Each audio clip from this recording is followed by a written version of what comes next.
is an in-store coffee mill.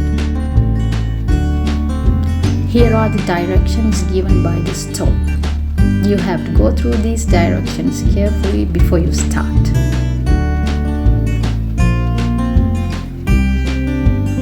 Then take a bag from here. Here are the coffee beans they are offering. Then select the kind of coffee bean you like.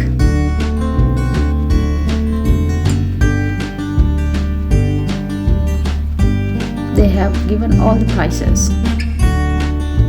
We are going to use Firebird. This is medium, roasted and creamy.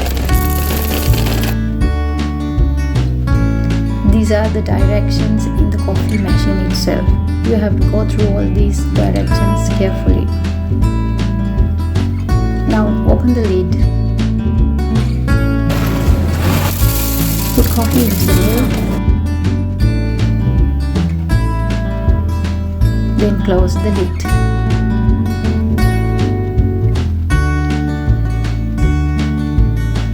Here you have to select the mode.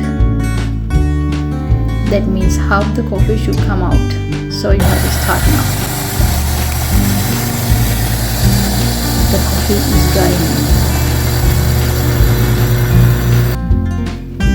You have to turn the lever.